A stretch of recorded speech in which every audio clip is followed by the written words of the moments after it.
지난 우리가 배웠던 성경의 과정 9가지를 한번 빠르게 복습을 중요한 것만 하나씩 한번 복습을 해보면서 오늘 마지막 사역하는 삶에 대한 얘기를 좀 하죠. 예수님의 제자라는 사람들이 어떤 사람들입니까? 제가 갖고 있는, 제가 생각하고 제가 생명을 걸고 제 인생을 걸고 살아가는 그 제자의 정의는 바로 이 한마디입니다. 자기를 부인하고 자기 십자가를 지고, 부인과 십자가를 지는 것 자체가 목적이 아니라 그거를 해야만 우리가 할 수 있는 게 뭐라고요? 예수님을 따라가는 사람들, 그 사람들이 바로 예수님의 제자라고 말하는 겁니다. 예수님은 교인을 만들라고 말한 적도 없고요. 교회 직분자들을 많이 세우라는 얘기를 하신 적도 없습니다. 딱 한 가지, 예수님께서 제자만 양육하다 가셨고 떠나시면서도 너희도 땅 끝까지 가서 제자를 삼으라는 말씀만 해주셨습니다.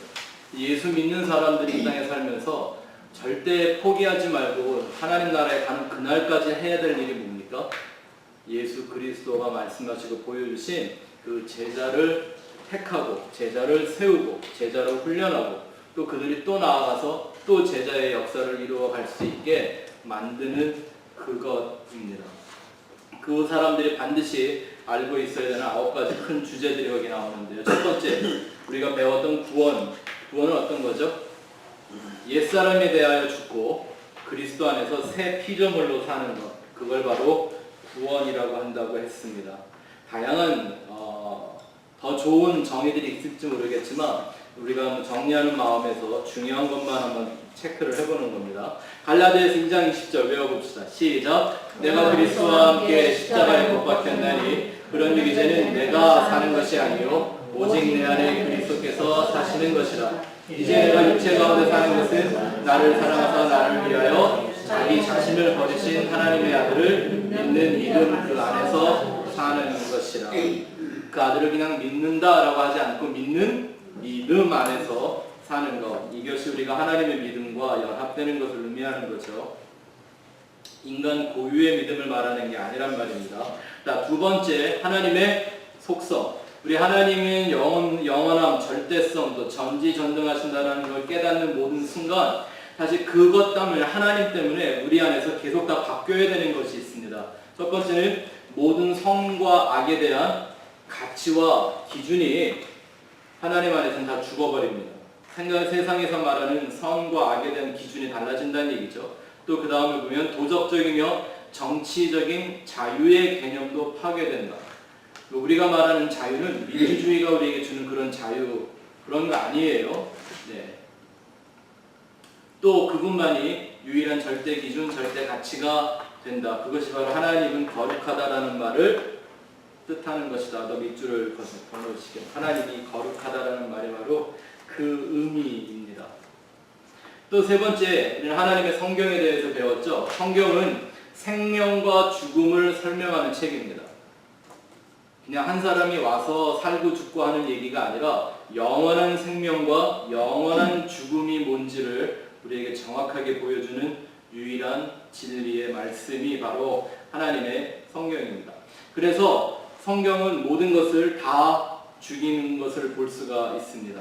그리고 오직 예수로만 사는 삶, 그 길을 우리에게 정확하게 보여주죠. 네. 그 외에 모든 것이 다 죄요, 죄의 삭은 사망이다라는 것을 우리에게 설명해 주는 책입니다. 그래서 성경을 통해서 우리가 두 가지를 꼭 배워야 되는데, 하나는 세상에 대하여 죽는 법을 배워야 하고요. 세상에 대하여 죽는 법을 배워야 되고, 예수에 대하여는 사는 법을 배우는 것. 그게 우리가 성경을 배우는 이유인 것이죠.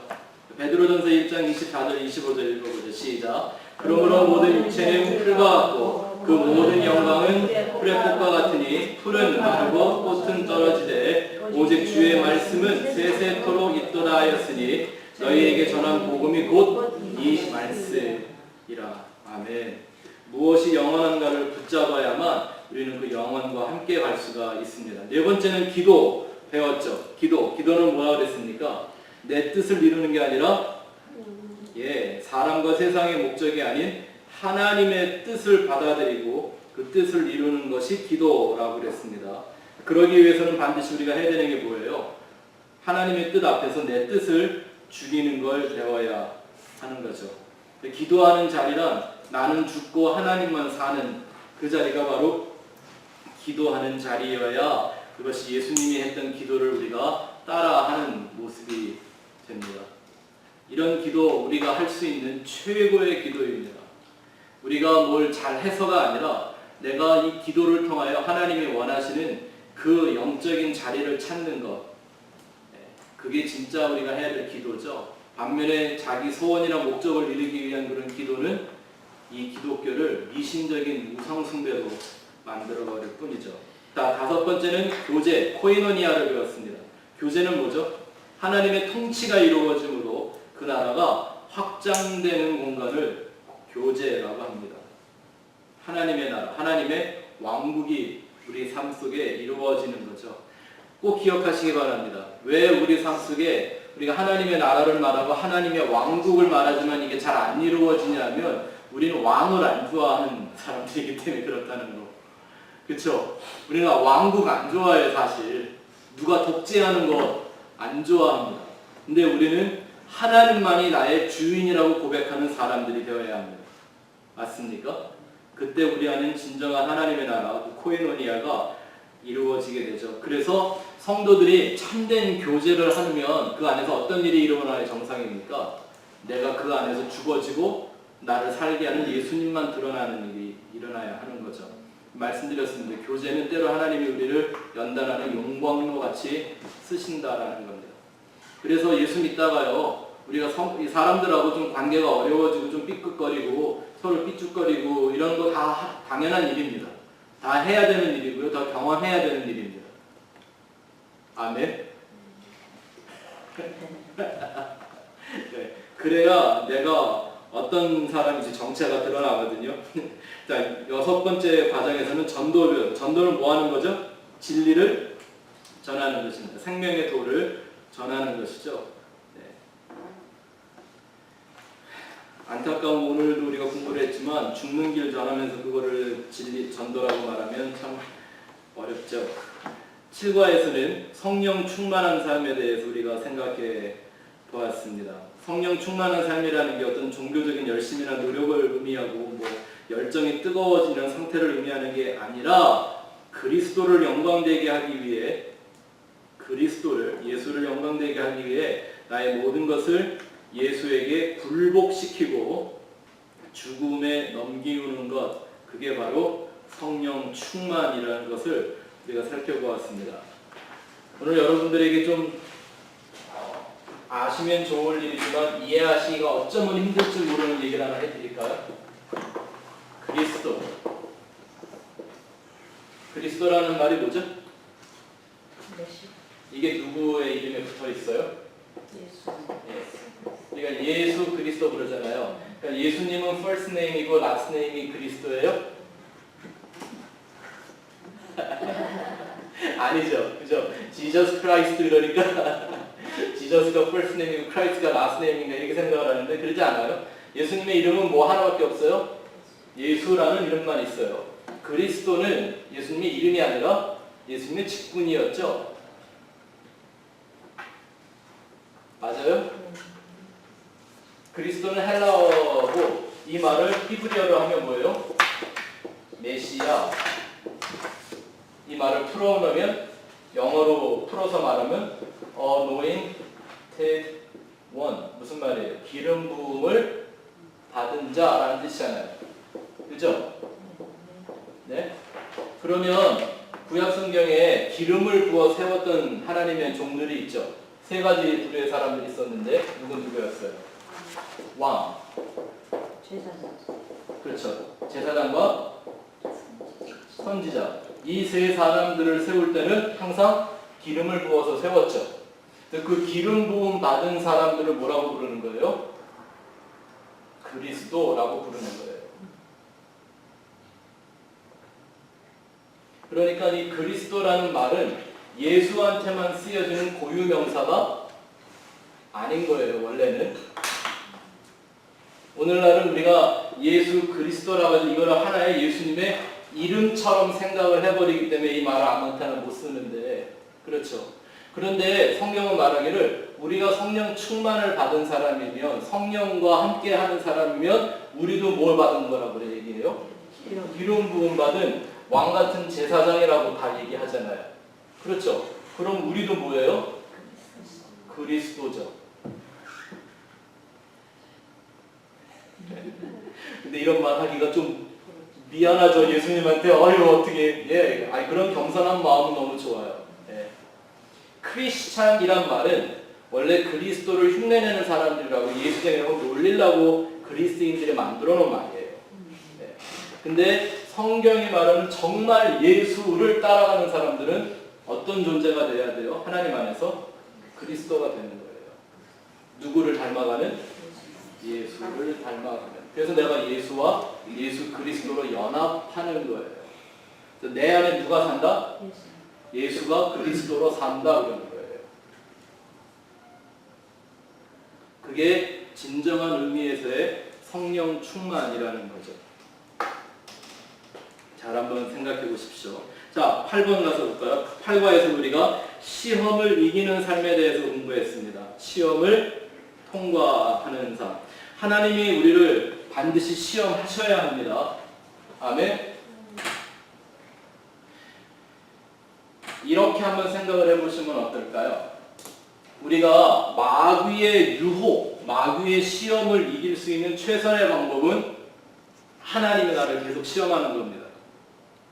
내가 마귀의 유혹과 시험을 계속 이길 수 있는 방법은, 최선의 길은 하나님이 나를 계속 시험하시는 겁니다. 이해가 됩니다. 이해를 한번 스스로 해보시면 좋겠습니다. 자, 시험을 이기는 사람, 그 시험은 우리에게 해주는 게 뭐냐면, 내 믿음이 실상이요 증거인가, 실상인가 증거인가를 우리에게 보여주고, 내가 과연 자기에 대하여 죽은 자인가를 항상 성경은 시험합니다. 이거는 마귀가 시험을 하든 하나님이 시험을 하든 똑같습니다. 믿음의 실상이요 증거인가, 그리고 자기에 대하여 죽은 자인가를 항상 성경은 시험하게 되어 있는 거죠.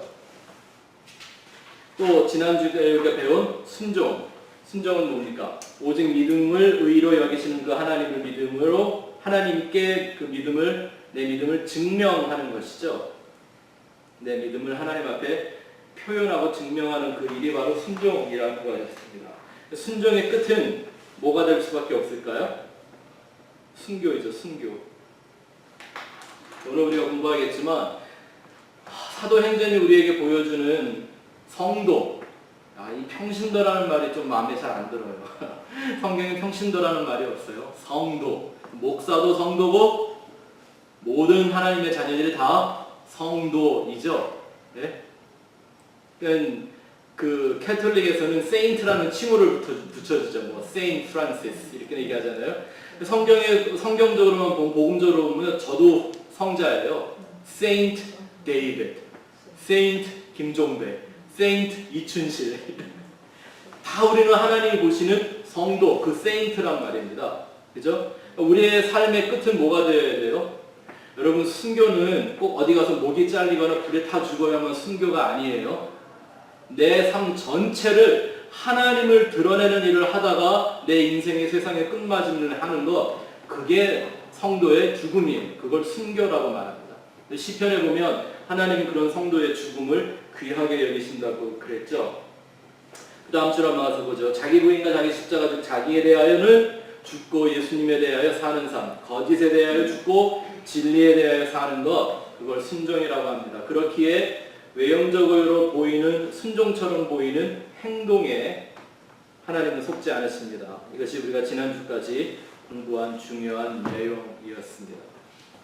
오히려 외식하는 것, 거칠해하는 것과 같은 순종은 하나님을 기만하는, 하나님한테는 마치 미신, 귀신을 섬기는 사슬과 같다고 성경이 얘기하고 있었죠. 여러분들 삶 가운데 하나님을 기쁘시게 하는 참된 순종이 날마다 지속되기를 바랍니다.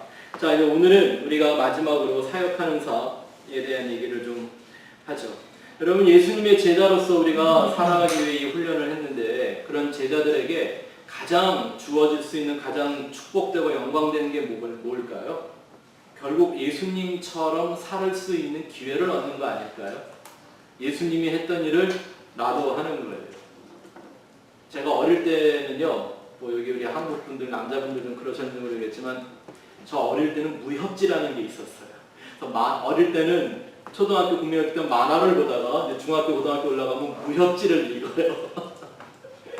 기억나세요? 무협지 그 되게 재밌었잖아요. 근데 그 무협지를 보다 보면 항상 그 스승과 제자에 대한 얘기가 나오잖아요. 무공을 이렇게 전수받는. 그래서 칼싸움을 하는데 그 제자한테 주어질 수 있는 최고의 영광이 뭐예요? 자기 스승의 칼을 받아 그 칼로 스승한테 배운 무술을 그대로 써먹는 거예요. 그게 제자에게 주어지는 제일 큰 특권이겠죠. 그렇다면 우리가 예수님의 제자로 산다고 했을 때 우리에게 나타날 수 있는 하나님이 우리에게 부여하시는 가장 큰 축복과 영광은 뭘까요? 나도 예수님처럼 살게 하시는 거예요. 진리를 전하고 제자를 세우고 제자를 훈련해서 또 그들을 보내는 그런 일들을 계속 하는 거죠. 교회도 역시 마찬가지입니다. 교회는 예수님의 몸이라고 했습니다.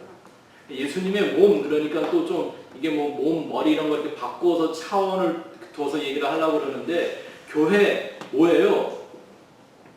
그게 예수라는 거죠. 그죠? 예수님의 몸은 예수 아닌가요? 예, 예수는 교회의 머리고 교회는 예수님의 몸이다 그러면 그건 뭐예요? 우리 교회와 예수가 딱 만나면 뭐가 되는 거예요? 예수님이잖아요. 그러니까 예수님만 드러나야 되는 거란 말입니다. 그 일을 교회가 해야 하는 거죠. 여러분 지난 20, 30년 동안 교회는 사역 이런 말들이 참 사역, 미니스트리 우리 교회 영어 이름 아세요? 네, 우리 교회는 교회라는 이름을 쓰지 않았고 영어 이름에는 얼바인 스펙트럼 미니스트리라고 썼어요. 왜냐하면 우리 교회의 정체성이 그거다라는 걸 알리기 위해서. 제가 이 이름 붙여놓고 우리 지방에서 칭찬받았어요. 목사님들한테 이름 좋다고. 근데 단 하나 이제 혼동하시는 게 스펙트럼 근처에 있어요. 그게 아니라 스펙트럼이 이런 거라고 설명을 해주면 또 좋아하시더라고요. 네. 이름 하나님이 잘 주신 것 같아요. 근데 이 교회들이 지난 한 20, 30년 동안 이 사역이라는 이명 아래 그 사역의 많은 패턴들이 엄청나게 발전해 왔죠. 근데 참 문제는 뭐냐면 그 사역이 이미 본질을 벗어났는데도 불구하고 본질을 벗어난 사역들이 계속 발전하고 있다는 거예요. 어느 사회학자가 이런 얘기했다고 합니다. 인류 최대의 발견은 과학 문명을 발견한 건데 인류 최대의 실패는 그 과학 문명을 멈추지 못하는 것이다. 일리가 있죠. 근데 저는 교회가 이러한 동일한 실수를 하고 있다라고 생각하는 사람 중에 하나입니다.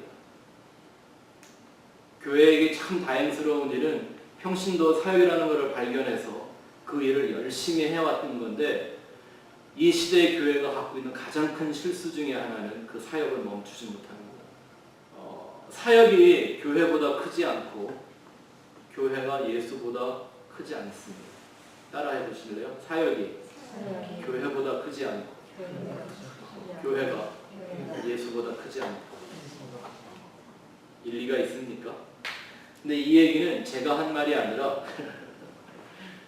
윌로우 크릭 시카고에 있는 그 윌로우 크릭 커뮤니티 처치를 시작했던 빌 하이빌스라는 목사님이 한 말입니다. 자기의 회개하는 책에서 빌 하이빌스 목사님은요, 이 20세기의 부도자 사역을 일으킨 장본인 중에 하나입니다. 지금 이 세럴백이 하고 있는 이런 그 부흥한 그 성장 모토가요, 바로 빌 하이빌스 목사님 그 목회를 그대로 흉내낸 거예요. 시작부터, 개척 초기부터. 이 빌 하이빌스 목사님은 어떤 목회를 했냐면, 암만 목회를 해도 교회가 성장을 안 해요. 그래서 길거리에 나가서 전도를 하면 사람들한테 물어봤더니, 사람들이 교회에 대해서 불만이나 불신이 너무 많은 거예요. 그 사람들한테 다 물어봤습니다. 그럼 당신은 도대체 교회가 어땠으면 좋겠냐? 교회가 어땠으면 교회를 다니겠느냐? 라고 사람들한테 물어보니까 또 다들 한마디씩 하더래요. 그거를 일일이 다 모아가지고 사람들이 좋아할 만한 교회를 시작한 거예요. 그게 윌로우 크릭 커뮤니티 철치인데 그게 아마 지금 한 4만 명 모이죠. 그래갖고 이 예수를 여러분들처럼 더 알기 원하고 잘 믿기 원하는 그런 사람들을 대상으로 하는 게 아니라 교회가 싫어서 떠났던 사람들이나 이제 교회를 들어오게끔 사람들을 만들려고 소위 말하는 구도자 사역을 해요. 구도자. 무슨 뜻이에요? 도가 문제를 구하는 사람들. 영어로는 seeker sensitive 라는 사역의 텀을 갖고 이 말을 만들어서 목회를 시작을 했어요. 그래서 이제 예배가 갑자기 막 음악들이 교회에서 일부러 부르는 그런 클래시컬한 따분하고 재미없는 것들이 아니라 세상 사람이 좋아하는 그런 리듬이 또 그런 악기들이 또 그런 어떤 예배의 그 연극 같은 이런 드라마를 하기 시작한 게 바로 40년 전에 세워졌던 이 윌로우 크릭에서 처음 시도를 해냈던 거예요. 예배에 혁신을 이루었죠. 아주 좋은 일이었어요. 네. 그래갖고 정말 대형 교회를 이루고요. 모든 목회자들이 바라보는 이 21세기의 목회자의 대표 선두주자가 됐었죠. 근데 한 3년인가 4년 전에요. 윌로우 크릭 빌 하이블스라는 목사님이 책을 하나 쓰셨어요. 나는 목회에 실패한 목사입니다. 왜요? 그렇게 해서 교회를 대형화시키고 누구도 한 번씩 와보고 싶은 백화점 같은 교회를 만들어 놨는데 자기가 알아보니까 자기 교인들의 30%도 구원의 확신이 없고 그 30% 중에 30%도 예수가 누군가를 정확하게 말할 수 있는 사람이 없었고 그래서 이분이 너무 충격을 받으신 거예요.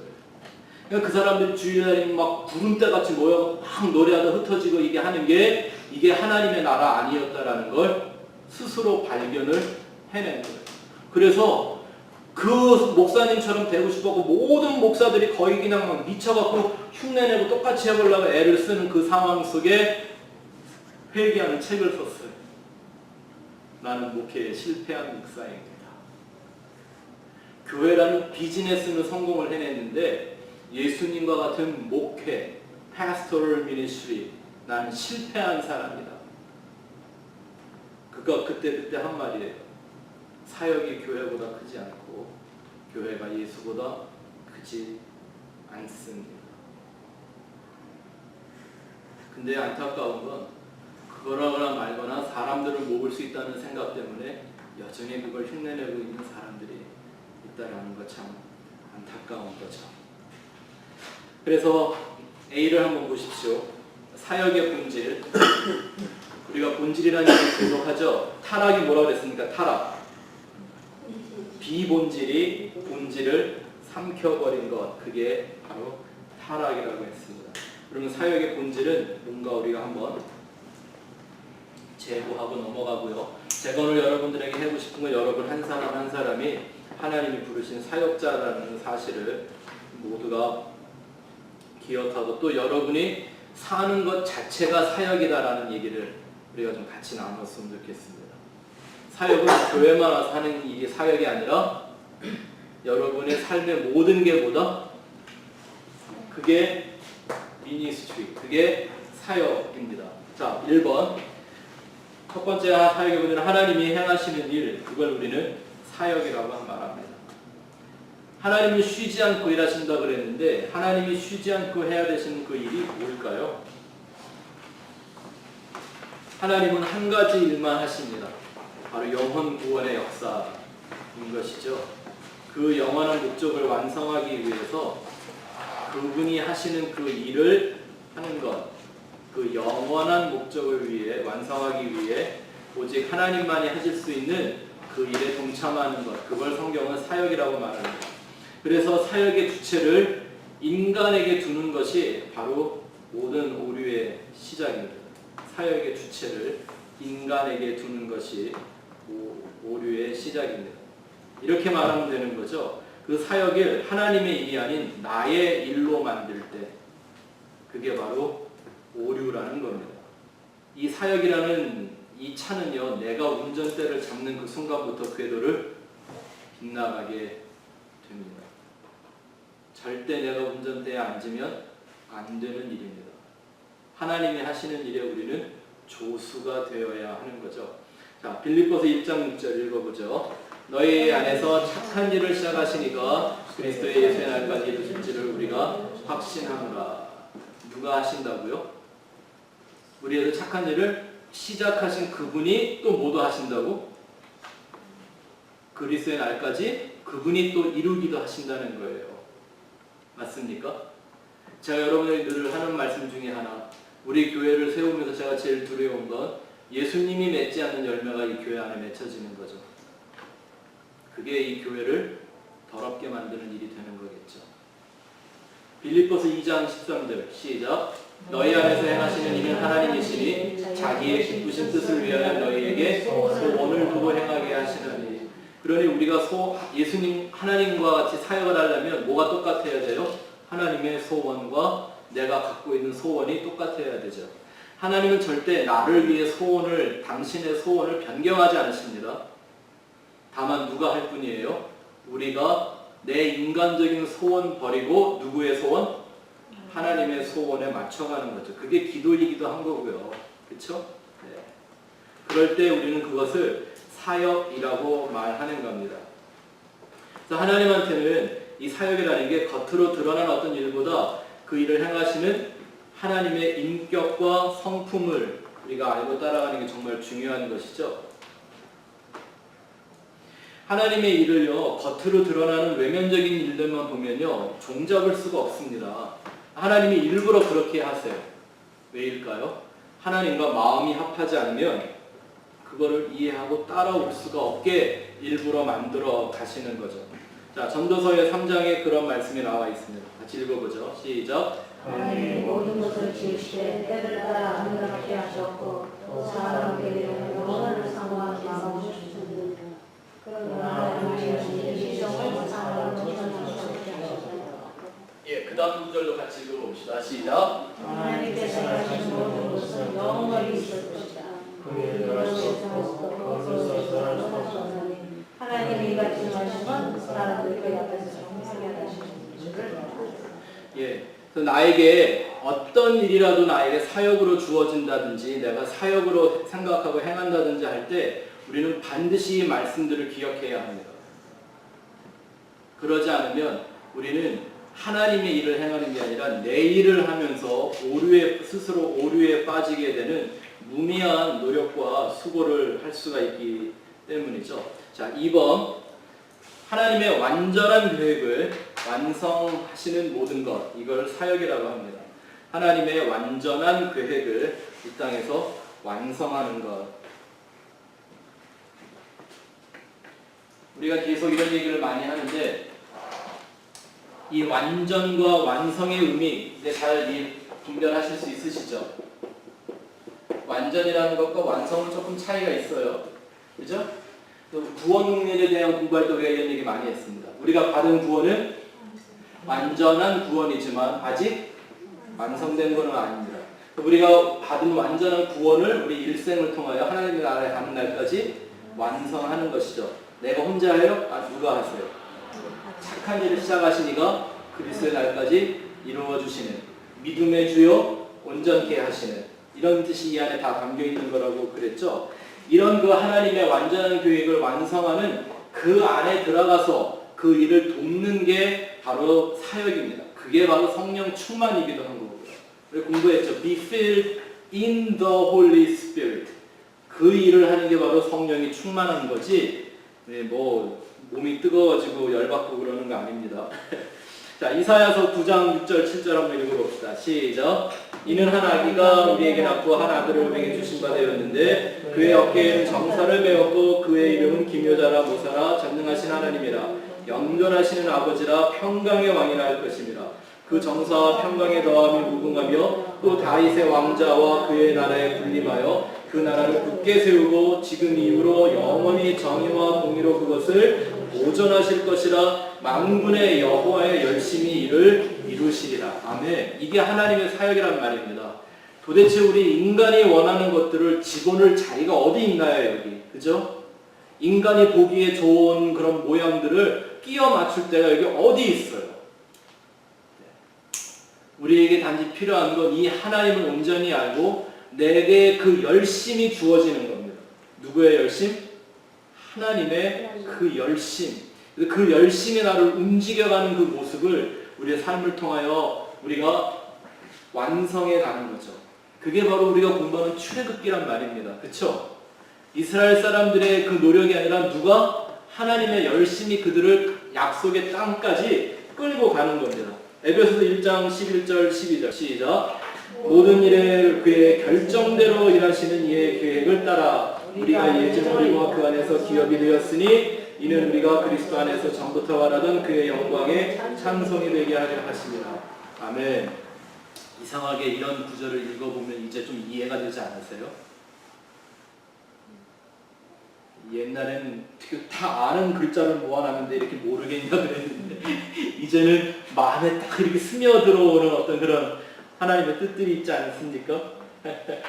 자, 밑에 한번 가서 보세요. 일단 그 구절에 하나 밑줄을 가보시죠. 그의 뜻의 결정대로 하나님은 뭐로만 일하세요? 절대 하나님은 우리의 뜻대로 일 안 하세요. 내 뜻대로 마옵시고 우리는 그 공부를 잘했죠. 자, 그 다음 줄 한번 보죠. 구원을 향한 하나님의 계획은 처음부터 끝까지 완전무결합니다. 믿으시면 아멘 하시기 바랍니다. 이 말씀이 우리에게 가르쳐주는 게 있죠. 우리가 더 할 수도 없고 덜 할 수도 없는, 우리가 먼저 해야 될 일은요, 하나님을 위해서 뭔가 해야 될 생각을 하는 게 아니라 그 하나님의 뜻이 뭔가를 먼저 아는 게 중요합니다. 정확하게. 선무당에 사람 낳는다고 요즘 하나님도 모르고 성경도 모르는 사람을 교회 일꾼들로 막 세워놓으니까 아는 것 같다고 아는 척하는 사람들을 막 세워놔서 교회가 이렇게 사분오열 되는 거거든요. 이 사람도 저 사람이 하나님을 빙자해서 좋은 얘기 많이 하면 그게 하나님의 나라를 이루는 거라고 생각을 하는 건 말이에요. 사실은 그게 더럽히는 일인데 말입니다. 그렇죠? 그 예정과 기업의 완성은 누구입니까? 바로 예수 그리스도. 그가 바로 알파와 오메가, 처음과 나중이요 만유의 주이신 것이 우리의 삶을 통해 드러나야 하는 겁니다. 이사야서 43장 21절 시작. 이 백성은 내가 나를 위하여 지었나니 나를 찬송하게 하려면. 아멘. 누굴 위해 지으셨다고요? 여러분 자신을 위해 지어진 게 아닙니다. 한번 따라합시다. 나는 내 것이 아닙니다. 옆에 사람한테 빨리 얘기해 주십시오. 당신은 하나님 겁니다. 당신은 하나님. 아멘.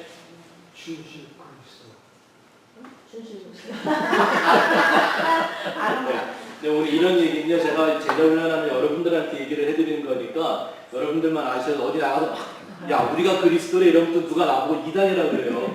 이런 거 설명 안 해주고 이런 얘기 하시면 그런 건 막 얘기하시면 제가 조심스럽게 하나씩 가르쳐 드리는 거예요. 근데 성경의 뜻이 원래 그렇다는 거예요. 네. 자, 3번 가서 보죠. 또 사역이 무엇인가? 하나님의 비밀의 말씀을 드러내는 것, 계시하는 것 라는 뜻이죠. 비밀의 말씀. 오늘 우리가 은밀한 것, 비밀 이걸 배웠습니다. 그쵸? 감추어진 것 뭐예요? 하나님의 말씀이요. 말 속에 감추어진 말씀, 진리, 그 진리의 본체이신 예수 그리스도 바로 그것을 드러내고 세상에 계시하는, 알리는 것, 그게 우리의 사역이라고 성경이 말하고 있습니다. 누가복음 21장 32절 33절 시작. 내가 진실로 너희에게 말하노니 이 세대가 지나가기 전에 모든 일이 다 이루어지리라. 천지는 없어지겠으나 내 말은 없어지지 아니하리라. 내 말은 없어지지 않는다는 말씀을 잊지 마시기 바랍니다. 그러니까 우리가 성경을 해석할 때에도 어떤 차원으로 성경을 봐야 하죠?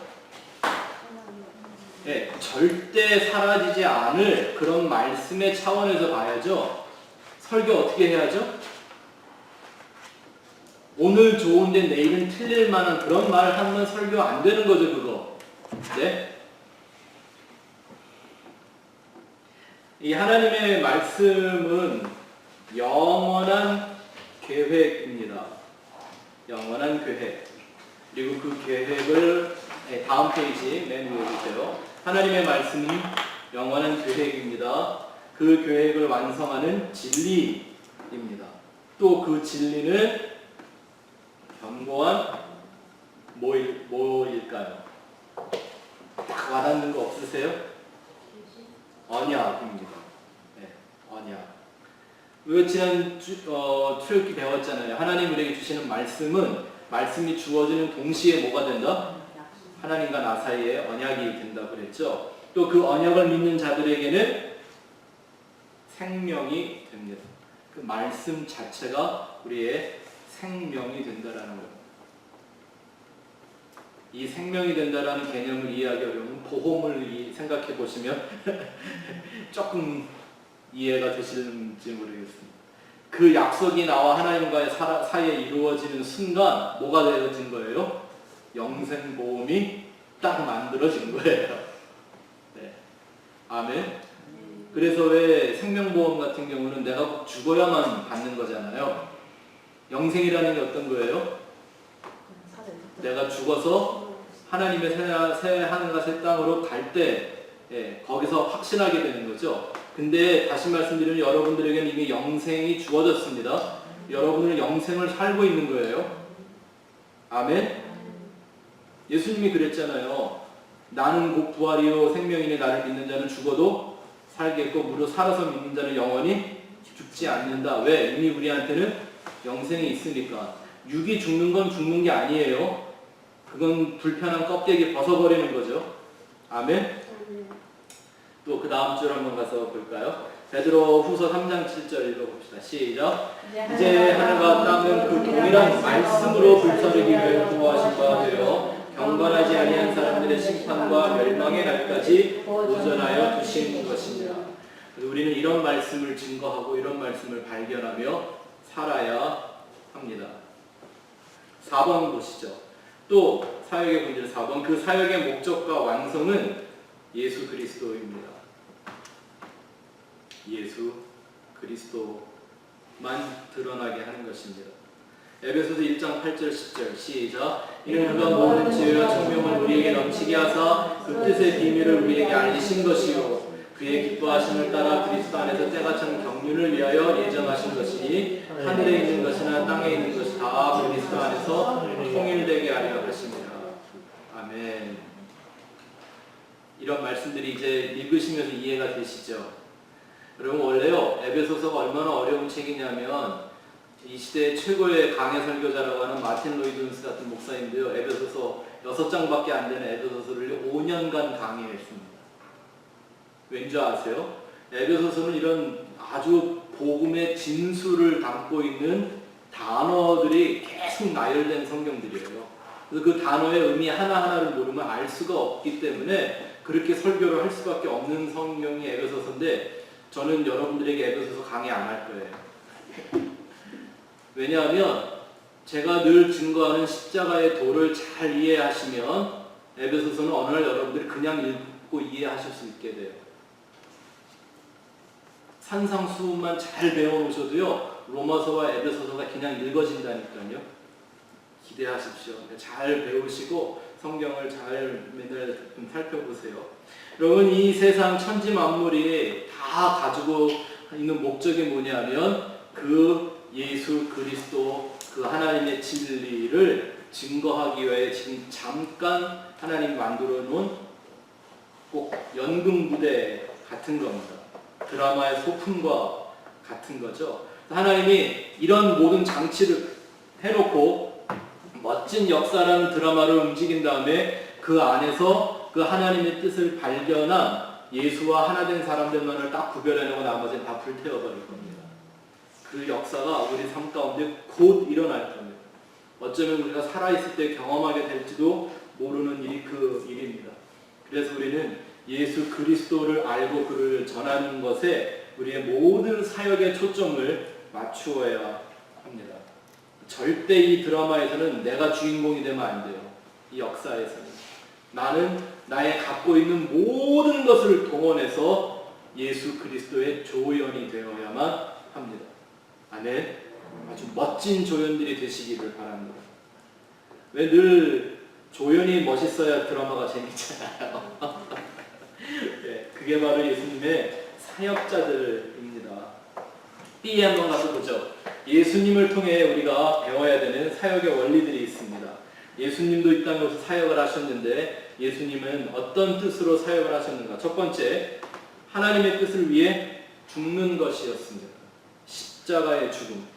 하나님의 뜻을 위해 죽는 것이 예수님의 사역의 제1목적이었습니다.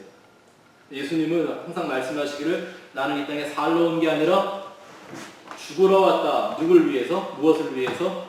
하나님의 뜻을 위해서. 어디에서 죽어요? 십자가에서. 근데 말씀드린 것처럼 이 십자가라는 말을 우리는 너무 십자가라는 형상, 네? 교회를 상징하는 교회의 심볼이라는 이 형상을 자꾸 생각하니까 십자가 이런 말이 나오면 자꾸 이해가 빨리빨리 안 돼요. 여러분이 이렇게 읽으시면 제일 좋아요. 십자가라는 말은 원래 언약이라는 말이라고 그랬죠. 세우다, 언약을 세우다, 약속을 세우다. 그래서 이 십자가라는 말의 히스템이라는 스타우로스라는 헬라어를 보면요, 똑바로 세우다라는 말이에요. 재밌는 건 또 히브리어의 맨 마지막 글자가 타, 십자가예요. 언약. 그래서 항상 우리가 나오는 십자가 그러면 이 십자가는 어떤 모양이나 이 나무떼기를 위해 죽었다라는 게 아니라 그 십자가에 담겨있는 하나님의 언약, 하나님의 그 십자가의 도, 이걸 위해서 죽으셨다라고 여러분들이 이해하셔야 되는 거예요. 요한복음 5장 17절 시작. 예수께서 그들에게 이르시되 내 아버지께서 이제까지 일하시니 나도 일한다 하시매. 아멘. 예수님도 일하는데 우리는 놀면 안 되겠죠? 속으로 어떤 분들이 이런 얘기를 합니다. 아니 언제 놀고 먹는 거라며요? 예, 놀고 먹는 거 맞아요. 하나님이 일하실 때 함께 일하는 게 그게 노는 거죠. 요한복음 4장 34절 시작. 예수께서 이르시되 나의 양식은 나를 보내신 이의 뜻을 행하며 그의 일을 온전히 이루는 것이니라. 아멘. 그게 예수님의 양식이었다는 말입니다. 온전히 이루시는 것. 예수님이 이 십자가의 언약, 이걸 온전히 이루기 위해서는 예수님이 반드시 해야 되는 게 뭐예요? 역시 예수님에게도 끊임없는 자기 부인의 삶이 있어야 했던 거죠. 천국의 하늘 보좌를 떠나 그 영광의 창조주가 인간의 몸을 입는 것부터 피조물의 형상으로 나타나는 것부터가 뭐예요? 자기를 부인하는 거예요. 낮아지고 부인하고 자기를 죽이는 행위가 없이는 될 수가 없는 거예요. 그게 바로 예수님에게는 양식이 되었다라는 거예요. 그게 바로 우리도 먹어야 될 양식이죠. 하늘로서 오는 양식을 먹는 거예요. 이 땅이 주는 양식을 먹으면 땅에 대해서는 사는데 하늘에 대해서는 자꾸 죽어요. 근데 거꾸로 하늘로 오는 양식을 먹으면 세상에 대해서는 자꾸 죽는 것 같은데 하늘로 대해서는 점점 살아나는 거예요.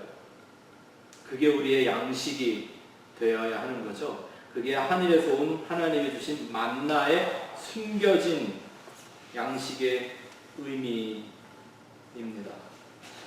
예수님이 이 십자가의 길을 가고 십자가에 죽는 걸 얼마나 중요하게 생각하셨냐면 베드로와 같은 제자가 예수님을 편들어 준다고 예수님 잘되게 해주겠다고 그 십자가 지시면 안 됩니다라고 했는데 예수님이 그 사람한테 뭐라 그랬어요?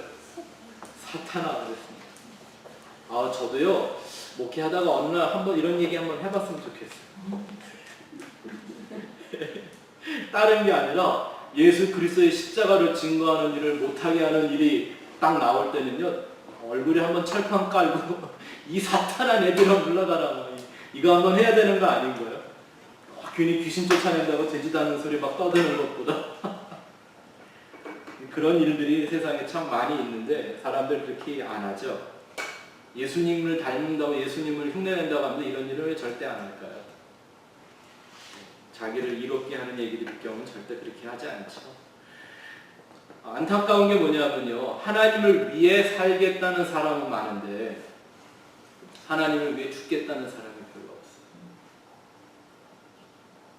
사역자들이라는 게 다 하나님을 위해 잘 살겠다는 생각으로 하는 거지 하나님을 위해 죽겠다 망하겠다라고 생각하는 사람이 없는 게 이 시대의 고민이 되어야 합니다. 갑자기 그런 생각이 나네요. 제 대학생 때만 해도요. 집사님 기억나세요? 우리 그런 때 있었죠. 한때 이대생들한테 조사를 해봤는데 목사 사모가 되는 게 선호 대상에 1호인가 2호인가 된 적이 있었어요.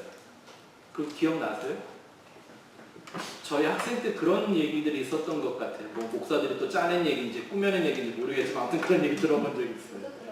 그렇죠? 왜냐하면 그때는요 목사들이 괜찮았거든요. 먹고 살기가. 그리고 막 목사님 막 사모님 또 원래도 유교적이며 또 그런 종교성이 강한 우리나라 사람들은 막 일단 사자들하고 님자들하고 하면 그냥 막 또 신주단지 모시듯 해주잖아요. 그게 좋아가지고 예, 목사 사모가 되는 게 뭐 선호도가 굉장히 높은 때가 있었대요. 다 무슨 생각을 하는 거예요? 하나님을 빙자해서 잘 살아보겠다는 거지 죽겠다는 생각이 아닌 거예요. 그래서 예수님이 제자들을 부를 때 뭐라 그랬어요? 네 생명을 지키려고 하면 그것마저도 잃어버릴 것이요 나를 위해 너의 생명을 버리고자 하면 영생하도록 보존할 것이다. 사역은 하나님을 위해 죽는 겁니다. 죄송한 말씀이지만 저를 비롯하여 여기 계신 모든 분들이 한 번은 죽습니다. 기왕 살다가 가는 거 하나님을 위해 죽었다는 그런 믿음의 유산을 남길 수 있었으면 정말 좋겠습니다. 아멘. 나의 죽음조차도 하나님의 영광을 예수의 영광을 드러내는 그런 죽음 말입니다. 또 두 번째 예수님의 사역의 원리는 영생을 위해 사는 것이었습니다. 이건 바로 부활의 생명을 의미하는 거죠. 영생을 위해 사는 것, 영원한 것을 위해 사는 겁니다. 한번 여쭤볼게요. 여러분들 정말 영생을 믿으세요? 영원한 것을 믿으세요?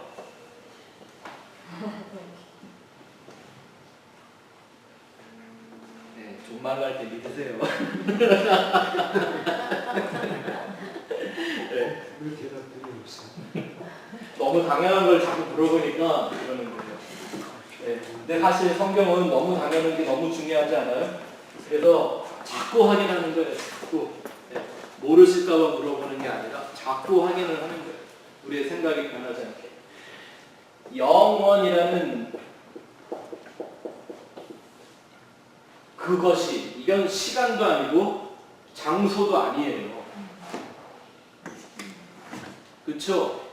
영원 안에 시간이나 장소나 물질, 뭐 상급 이런 게 무슨 의미가 있어요 여기에. 영원인데, 그죠? eternity. 시간도 없고 공간도 없고 물질적 개념이 완전히 사라진. 그래서 하나님의 영원에 흡수된 것, 그것이거든요. 그래서 우리의 삶은 언제나 이 영원을 지향해서 영원을 목적으로 쉬지 않고 움직여가야 합니다. 그게 바로 부활의 생명을 사는 거라고 그랬죠. 요한복음 6장 27절 29절 시작. 썩을 양식을 위하여 일하지 말고 영생하도록 있는 양식을 위하여 이 양식은 인자가 너희에게 주리니 인자는 아버지 하나님께서 인치신 자니라. 그들이 묻되 우리가 어떻게 하여야 하나님의 일을 하오리까? 예수께서 나라와 이르시되 하나님께서 보내신 일을 믿는 것이 하나님의 일이니라. 아멘. 자, 제일 중요한 것도 먼저 얘기할게요. 하나님의 일이 바로 뭐예요? 하나님 보내신 일을 믿는 거예요. 그럼 그 보내신 일은 누구죠? 예수를 믿는 게 일이에요. 일. 그러니까 우리가 해야 될 제일 중요한 사명, 사역, 일, 이건 뭐 하는 거예요? 계속 예수님을 믿는 거예요. 그러니까 이 믿음은 감정적으로 믿어진다라는 게 아닌 거겠죠. 왜 그건 이미 우리가 과거에 다 끝냈잖아요. 근데 오늘도 믿는다라는 얘기를 할 때는 내 마음의 감정적, 심리적 확신을 말하는 걸까요? 아니죠. 그분을 바라는 것들의 실상이 되고 보이지 않는 게 증거가 되는 그 삶이 내 안에서 계속 일어나야 된다라는 예수를 알아가고 동행하는 삶을 말하는 거죠. 또 거기 밑줄 하나 보세요. 썩을 양식을 위해 일하지 말고 여기서 썩을 양식이라는 것도요, 번역이 좀 조금 빗나갔는데 정확하게 말하면 멸망하게 만드는 양식이라는 말입니다. 원래는 뜻이. 그래야 이게 앞뒤가 말이 맞죠. 멸망하는 양식, 영생하도록 있는 양식. 이래야 이게 딱 반어법적으로 의미가 맞겠죠. 이게 우리 조선시대 선비들이 번역을 해놓은 거라 오늘날 조금씩 우리가 수정을 해보면서 이해해야 될 필요가 있습니다. 누가복음 9장 59절 62절 시작. 또 다른 사람에게 나를 따르라 하시니 그가 이르되 나로 먼저 가서 내 아버지를 장사하게 하옵소서. 이르시되 죽은 자들로 자기의 죽은 자들을 장사하게 하고 너는 가서 하나님의 나라를 전파하라 하시고 또 다른 사람이 이르되 주여 내가 주를 따르겠나이다마는 나로 먼저 내 가족을 작별하게 하옵소서. 예수께서 이르시되 손에 쟁기를 잡고 뒤를 돌아보는 자는 하나님의 나라에 합당하지 아니하니라 하시니라. 이건 가족들 장사 지내고 이런 거 하지 말라는 얘기가 아니라 뭘 말씀드리는 거냐면 믿음은 속도보다 방향이 중요하다라는 얘기를 하시는 거예요. 방향. 오늘 처음 오셨던 그 피럴 박이라는 그분이 이 얘기를 하시더라고요. 방향 얘기를. 제 설교를 몇 번 듣고 오셨다고 그러는데 참 또 희한한 일입니다. 회개란 자기 반성이 아니라 방향 전환입니다. 방향 전환. 어느 방향으로 가는 거예요? 네, 그 예수 방향은 어느 방향? 영원한 방향. 우리가 영생을 살고 있으면서도 그 영생을 누리지 못하는 이유가 뭐냐 하면 영원을 지향하지 않고 현재만 보기 때문인 거죠. 여러분 한번 어느 날 시간을 잡아놓고요. 아니면 침대에 주무시게 된 누웠을 때나 오늘 아침에 눈을 떴을 때 그걸 한번 해보세요. 아, 오늘도 내가 영원을 산다. 그 영원이 날 위해 준비되어 있다. 나를 위한 영혼은 지금도 움직이고 있다는 한번 그런 생각 속에 한번 빠져보세요. 그게 하나님의 나라고 그것이 바로 예수 그리스도의 역사다. 저는 그게 가장 좋더라고요. 왜 나중에 주님 앞에 가면 차별이 없는. 그렇죠. 네. 하여튼 그 나라에 대한 그 생각, 그걸 누리는 것이 영원을 지금 내 안에서 발견하고 누려는 것이 영생을 사는 거잖아요. 여러분들 삶 속에 그런 영생, 그게 바로 예수님이 또한 세상을 살으셨던 방법이기도 하다라는 겁니다. 또 3번에 가서 보죠. 맨 밑줄에 영혼을 위한 회개입니다. 영혼을 위한 회개. 다른 말로 하면 궤도 수정이라고도 할 수 있습니다. 궤도 수정. 맨 밑에 줄에요. 영혼을 위한 궤도 수정. 왜냐하면 우리는 특기가 뭐예요? 가만히 놔두면 맨 아래줄 영혼을 향한 회개잖아요. 그 말을 다른 말로 하면 궤도 수정이라고 바꿔줘도 됩니다. 우리의 특기는 자꾸 제 길로 가는 거예요. 이사야서 53장 우리는 다 양 같아서 앞이 제 길로 가는. 우리를 양이라고 부르는 게 이유가 뭐냐? 우리는 제 길로 가는 특기예요. 양이 그런 데잖아요. 양은 이렇게 이 눈꺼풀이 이렇게 높아서 이 하늘을 보지 못한대요. 왜냐하면 그 광야에 사는 짐승들은 대부분이 그래요. 햇볕이 너무 세기 때문에 햇빛에 눈을 가리려고. 낙타가 왜 눈썹이 굉장히 길고 이쁘잖아요. 눈에 그늘을 만들어줘야 하기 때문에 그러는 거예요. 아프리카 사람들이 눈썹이 길고 예쁘죠. 눈이 아주. 피부는 까매도. 왜냐하면 눈을 보호해야 되니까 그렇게 만들어지는 거예요. 그건 진화가 아니라 어댑테이션, 수용을 하는 거죠. 그런데 양이 그렇다고 그래요. 양은 그래서 멀리 보지를 못하고 땅에 이렇게 전방 한 1~2m 정도밖에 못 보기 때문에 항상 앞에 있는 양의 궁뎅이만 보고 따라간대요. 이 성지순례 나중에 한번 가서 보시면 아시겠지만 그 유대 지방이요, 풀도 없이 메마른 광야인데 굉장히 이렇게 hilly해요. 언덕들이 많아요. 그리고 이렇게 막 가파르게 이 땅으로 떨어질 수 있는 벼랑 같은 이 언덕배기들이 굉장히 많은데 앞에 양이 가면 얘는 아무 생각 없이 뭐만 보고 가는 거예요. 앞에 있는 그 양 따라가는, 양의 궁뎅이만 보고 가는. 앞에 양이 떨어지면 쟤 왜 절로 가지? 그러면서 따라가는. 그래서 실제로 목자가 없으면 양의 벼랑에 따라서 몰살하는 경우들이 계속 생긴다는 거예요. 근데 이런 생명체가 또 있더라고요. 하루살이 아세요? 하루살이? 하루살이가 그런데요. 그 왜 곤충학자 파브룬가 하는 그런 유명한 곤충학자 있었죠. 이 사람이 발견해낸 게 뭐냐면요. 하루살이가 어떻게 그렇게 때를 지어 군집에서 날아다니는가를 연구를 했는데 그 사람이 관찰해본 결과지 정확하게는 알 수 없잖아요. 하루살이한테 물어본 것도 아니고. 근데 그 하루살이도 그 대장이 하나가 있대요. 리더가 하나 있는데 이 리더가 일단 날기 시작을 하면 다른 하루살이들은 아무 생각 없이 그 앞에 있는 리더 하루살이를 쭉 따라서 난대요. 그러니까 걔가 가는 데마다 가고 앉으면 앉고 그렇게 군집 생활을 하다가 한 일주일도 안 되는 기간에 그냥 죽어버리는 거예요. 쉬지 않고 날개짓 하다가. 그러니까 앞에 리더가 뭘 하는지도 모르고 그냥 따라하는 거예요. 왜 일주일 살아요? 하루 살고 한 일주일 정도 산다고 그래요. 실제로. 실제로는. 네. 먼지 같은데.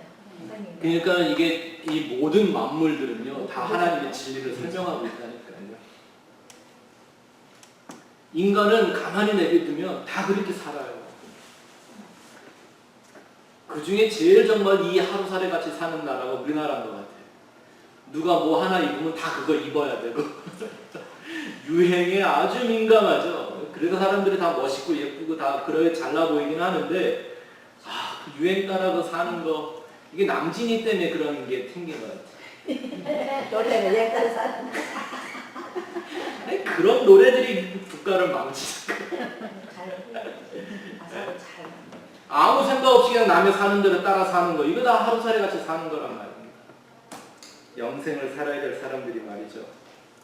예. 자, 그 다음 페이지 넘어가 보실 거죠. 3번. 예수님에게 있어서의 사역은 하나님의 종으로 섬기는 것입니다. 하나님의 종으로 제자들을 섬기는 겁니다. 예수님이 제자들의 종이 되었다가 아닙니다. 하나님의 종으로 제자를 섬기는 겁니다.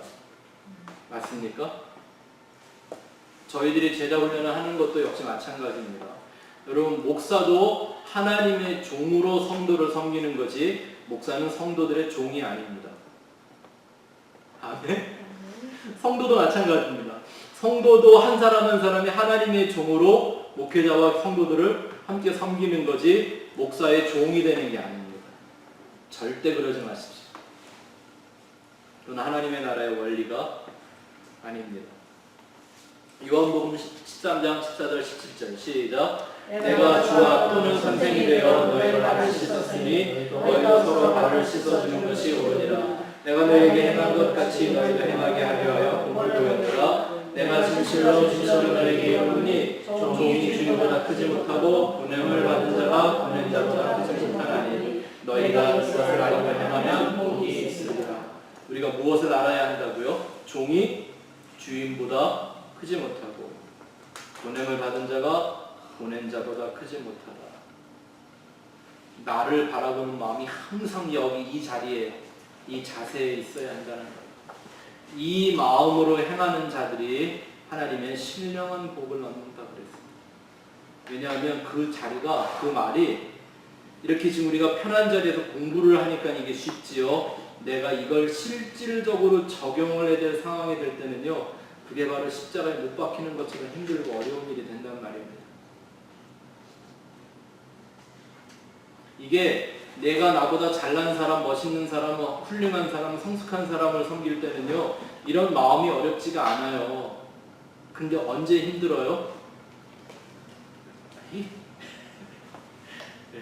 이게 참 이게 만만한데 그러면 네? 별것도 아닌 사람들이 그러면 정말 어렵죠. 정말. 막 자존심이 막 다 까지는 것 같고요. 막 잘 때 누워있으면 발꼬락이 막 이렇게 힘이 들어가고 막 그러죠. 막.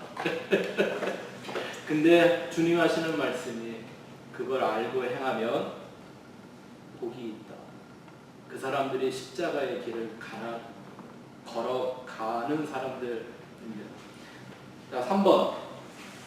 우리가 하나님의 사역을 받고 예수님의 사역을 받으니까 이제는 사도들, 일대 제자들의 사역관을 또 한번 같이 보죠. 그들은 어떻게 사역을 이루었나? 1번. 그리스도의 복음을 전하는 일에 전념했죠. 누구의 복음? 예수의 네, 그냥 복음이 아니라 그냥 복된 굿뉴스가 아니고 예수님이라는 복음을 전하는 거죠. 사도행전 20장 23절 시작. 오직 성령이 각성해서 내게 증언하여 결박이나 표현 환란이 나니까지 하시나 내가 달려갈 길과 주 예수께 받은 사명 곧 하나님의 은혜의 복음을 증언하는 일을 마치려 하면은 나의 생명조차 조금 더 귀한 것으로 여기지 아니하노라. 그래서 여러분들이 느끼셨을지 모르겠지만 제 설교의 중심엔 항상 이 은혜가 있죠. 네, 의도적으로 자꾸 저 자신을 스스로 밀어제끼는 겁니다. 그 길로. 나는 뭐 해야 되는 사람이니까? 은혜의 복음, 그 은혜가 복음이라는 걸 증거해야 하는 거죠. 그 일을 마치려는 데는 목숨도 아끼지 않는 게 사도들이었으며 저와 여러분들도 바로 그 사도의 반열에 부르심을 받은 자들입니다. 아멘. 그래서 성도들을, 그렇게 살아가는 성도들을 예수 그리스도를 따라가는 또 하나의 그리스도라고 말할 수가 있다는 얘기를 아까 한 거예요. 디모데후서 2장 1절부터 5절 시작. 내 아들아, 그러므로 너는 그리스도 예수 안에 있는 은혜 가운데서 강하고 또 내가 내 많은 사층인 앞에서 내게 들은 바를 충성된 사람들에게 부탁하라. 그들이 또 다른 사람들을 가르칠 수 있으리라. 너는 그리스도 예수의 좋은 병사로 나와 함께 고난을 받으라. 병사로 복무하는 자는 자기 생활에 얽매이는 있는 자가 하나도 없나니 이는 병사로 모집한 자를 기쁘게 하려 합니다. 경기하는 자가 법대로 경기하지 아니하면 승리자의 판을 얻지 못할 것이며 수고하는 농부가 곡식을 먼저 받는 것이 마땅하니라. 아멘. 우리가 해야 될 법대로 하는 경기가 뭘까요? 예수 그리스도의 복음을 가감 없이 정확하게 전하는 겁니다. 왜 가끔 그런 거 생기죠? 네? 도핑 테스트라는 거 아시죠? 올림픽 하고 나면 금메달이나 메달 딴 사람들 도핑 테스트 하죠. 도핑 테스트에 걸리면 어떻게 되나요? 메달이 박탈되죠. 왜? 법대로 하지 않았기 때문인 거죠. 그런 금메달 따고 자랑하는 사람들은 세상에 너무 많죠. 여러분들이 진짜 법대로 경기하는 그런 한 사람의 제자가 되기를 소원합니다. 2번 가서 보시죠. 사도들의 사역관 2번. 하나님을 기쁘시게 하는 일이 그들에게는 사역의 또 하나의 중요한 목적이었습니다. 누구를? 하나님을 기쁘시게 하는 일. 갈라디아서 1장 9절 10절 시작. 우리가 전에 말하였거니와 내가 지금 다시 말하노니 만일 뭐든지 너희가 받은 것 외에 다른 복음을 전하면 저주를 받을지어다. 이제 내가 사람들에게 좋게 하랴 하나님께 좋게 하랴 사람들에게 기쁨을 구하랴 내가 지금까지 사람들의 기쁨을 구하였다면 그리스도의 종이 아니라. 아멘. 사람들 듣기 좋게 하려고 참 요즘 애들 굉장히 많이 쓰죠. 이 설교자들한테는 특별히 이런 부담이 늘 있습니다. 오늘 설교 시간에 내가 시간이 좀 지나가서 좀 약간 줄이고 얘기를 안 한 부분이 있는데요. 마태복음에 나와 있는 그 외식하는 자들이 회당과 거리에서 나팔을 불어서 자기 상을 받았다라는 얘기를 누가는 또한 어떻게 말을 하냐면 자기 상을 받았다라고 얘기를 안 하고 저들은 이미 자기의 위로를 받았다라고 쓰고 있습니다. 저는 그 말이 무섭더라고요. 자기들이 인간적으로 받을 위로를 다 받았다면 그들은 하나님의 위로는 받지 못할 사람이라는 얘기인데 하나님의 위로를 받지 못한다는 게 뭘까요? 하나님의 구원에서 은혜에서 완전히 제외된다는 얘기거든요. 무서운 말이죠. 히브리서 11장 6절 시작. 믿음이 없이는 하나님을 기쁘시게 하나니 하나님께 나아가는 자는 반드시 그가 계신 것과 그가 자기를 찾는 자들에게 상 주시는 이심을 믿어야 할지니라. 아멘. 예. 거듭 말씀드리지만 여기서 믿음은 어떤 종교적이나 심리적이나 감정적인 확신을 말하는 그런 거 아닙니다. 내가 믿겠다고 하는 결심도 말하는 게 아닙니다. 내가 바로 예수 그리스도를 알므로 예수와 하나 되어져 가는 그 삶의 전체를 얘기하는 거죠. 3번, 예수님의 몸이 되어 살아가는 것입니다. 사도들의 사역과 예수님의 몸이 되어 살아가는 것입니다. 그래서 사도들은 처음에 교회를 초대교회를 세워가면서 첫 번째, 교회를 위한 고난을 두려워하지 않았습니다. 당연한 것으로 여겼습니다. 골로새서 1장 24절 25절 다음 페이지 보시죠. 시작. 나는 이제 너희를 위하여 받는 괴로움을 기뻐하고 그리스도의 남은 고난을 그의 몸된 교회를 위하여 내 육체에 채우노라. 내가 교회에 일꾼된 것은 너희 하나님이 너희를 위하여 내게 주신 직분을 따라 하나님의 말씀을 이루었습니다. 우리가 이런 것 좀 채우고 살아야 합니다. 아멘. 아멘. 근데 우리 성도님들이 사실 믿음도 있고 확신이 있는 성도님들이요, 다 이렇게 살고 싶은 마음들이 있으셨을 거예요. 특히 여기 계신 분들은 다 그럴 겁니다. 그럴 거라고 제가 확신합니다. 근데 어려운 게 뭐였어요? 그렇게 할 만한 교회를 아직 못 만나본 거죠. 그렇죠? 그렇게 할 만한 성도들의 공동체를 만나보지 못하는 거예요. 근데 그게 나한테 찾아오거나 만나지기를 바라지 말고 여러분들이 만들어 가십시오. 이런 교회. 정말 내 몸에 고난을 채워도 아깝지 않은 그 교회. 그것이 내 안에서 그리스도로 나타나게 되는 그리스도의 흔적이 되게 해주는 그런 교회. 우리가 한번 땅에서 만들어 가보는 겁니다. 이게 사도들이 경험했던, 그들이 가졌던 고난과 사역에 대한 얘기입니다. 그 밑에 줄 한번 보시죠. 복음적인 그런 교회는 쉽게 완성되지 않습니다. 거룩한 고난이 없이는 이루어지지 않습니다. 어떤 고난? 소위 말하는 세상적인 그런 고난들을 말하는 게 아니라 하나님이 우리에게 허락하시는 거룩한 고난, 우리를 구별해내시는, 예수와 십자가라는 진리를 위하여 우리를 구별해내시는 그 거룩한 고난, 그 연단이 없이는 만들어지지 않는다라는 겁니다. 저는 우리 교회가 막 쉬지 않고 아주 차근차근히 끊임없이 성장하는 교회가 될 거라고 저는 기대하지 않습니다. 하나님이 계속 연단하실 겁니다. 불 속에 던지시고요, 살만하면 던지실 거고요, 독수리 날개에 업어서 인도하시는 것처럼 우리가 좀 올라갔다 싶으면 떨어뜨리실 거고요. 저는 하나님이 그렇게 우리를 인도해 주시기를 바랍니다. 그런 고난이 있어야 합니다. 아멘. 그런 고난이 있다고 도망들 가지 마십시오. 가려면 가세요. 괜찮아요. 내가 가지 말란다고 안 갈 것도 아니고. 근데 하여튼 그 길을 가는 사람들이 있는 겁니다. 자, 그 다음 B, 복음을 위한 고난. 사도들에게는 이 복음을 위한 고난이 그들에게는 오히려 기쁜 일이었습니다. 야고보서 1장 10절 11절 시작. 형제들아, 주의 이름으로 말하는 선지자들을 고난과 오래 참음의 본으로 삼으라. 보라, 인내하는 자가 우리를 복되다 하나니 너희가 욥의 인내를 들었고 주께서 주신 결과를 보았거니와 주는 가장 자비하시고 긍휼히 여기시는, 거기다 밑줄을 그었습니다. 가장이라는 천지에 이런 하나님 없다라는 것. 성도가 하나님의 나라와 의를 위하여 땅에서 고난을 겪는 것에 대하여 하나님처럼 자비하고 긍휼히 여기는 분이 없다라는 얘기입니다. 우리는 그 하나님을 향하여 계속 나아가는 성도들 되어야 되고, 그 삶이 바로 사역이라는 삶인 것입니다. 어디서 무엇을 하든지. 자, 그렇다면 성경이 말하는 평신도는 누구신가? 성경에는 두 가지 평신도의 모습을 보여줍니다. 사도행전 내에 나오는 두 평신도는요, 빌립이라는 집사님이 나오죠. 이 사람은 뭐였죠? 뭐의 대명사예요? 전도자.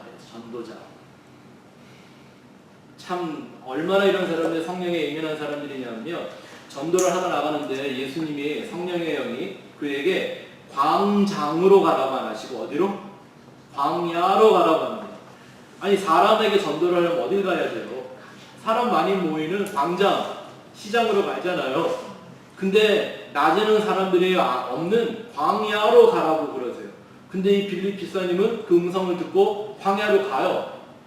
그냥 가라니까 가는 거예요. 이게 하나님의 사람들입니다. 뭐 우리가 뭐 그걸 알아서 가는 것도 아니고 그냥 가라면 가는 거죠. 뭐. 근데 가다가 누굴 만났어요? 예, 이디오피아의 내시를 만났어요. 그러니까 예수님 당시에 사도행전 시대에 가장 먼저 복음을 받아들인 이방 나라가 어디였어요? 지금 이디오피아예요.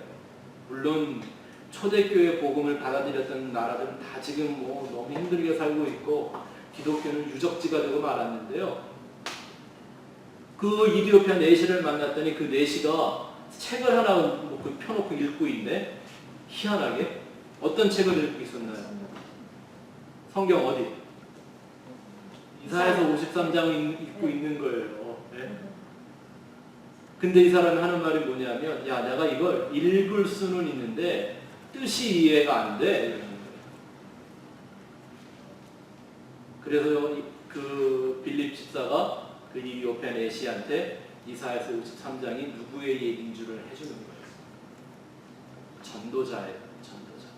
또 사도행전이 우리에게 모델로 대표로 보여주는 또 하나의 집사님은 스데반. 이 사람은 어떤 사람? 순교자. 그럼 평신도는 어떤 운명을 갖고 태어난 거예요? 전도자. 아멘. 마지막 사역자로서의 성도의 정체성이 얼마나 위대한 것인가. 하나님이 불러주는 이름들을 빨리 한번 보고 맞춰보죠.